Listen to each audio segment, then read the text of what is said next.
that's how the sounds can affect the body. What about the images? You're talking about how a chakra has different images, right? Like, yeah. Can you tell me more about that? It really has to do with how intensely your concentration is focused upon that particular object. As we discussed before, your concentration is like the lens of a microscope. It takes something small and specific and enlarges it. So the reality that was hidden now becomes clearer to you. So you'll see that when your attention becomes really absorbed into either the colors or the geometrical forms that are associated with the chakras, it should awaken corresponding states of consciousness as well. So each of these chakra centers, don't just think of them as levels of energy, they're also different degrees of consciousness.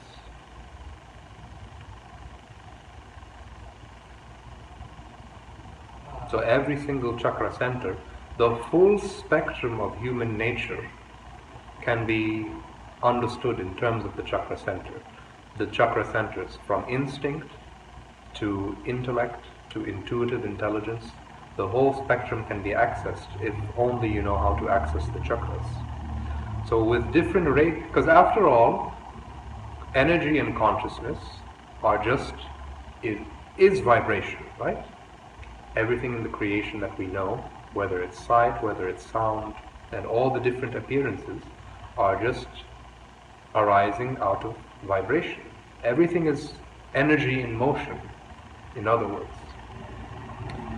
So different states of consciousness are also different rates of vibration. So the chakra centers are like a key to access those states of consciousness.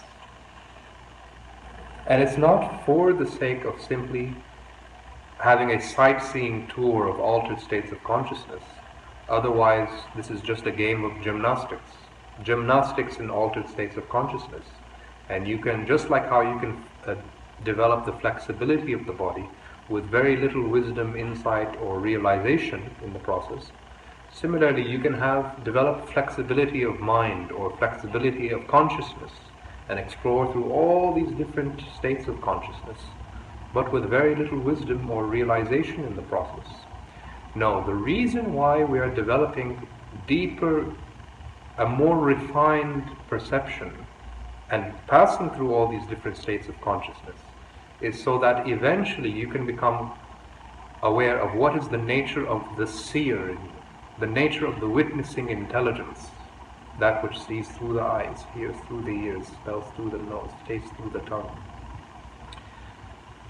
So, in other words, it's not different than Raja Yoga.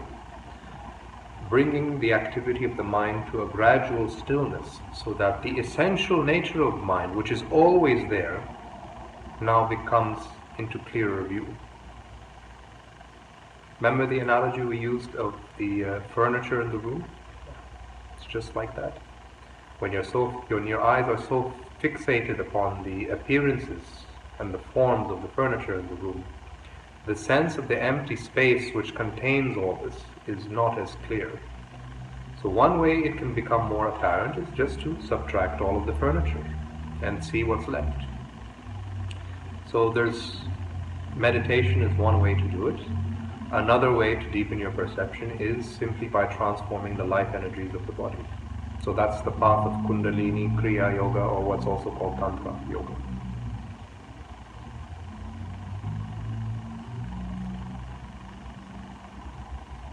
And you realize this change with a broader perspective, or a difference about how you feel? You notice the difference, or so my question is, how do you realize that you have expanded your consciousness?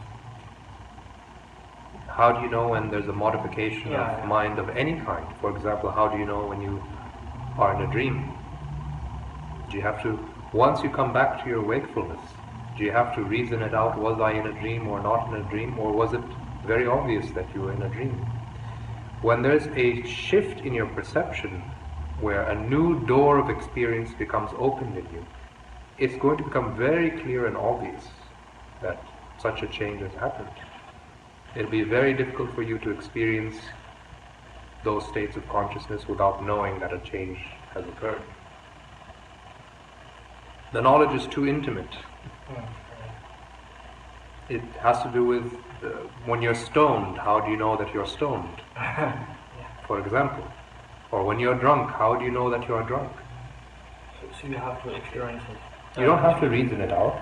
Because the knowledge is so direct and intimate, you simply know. How do you know when your body's ill? How do you know when your body's healthy? Once again, it has a certain instinctive intimacy where such things will become obvious to you. Right? Yeah.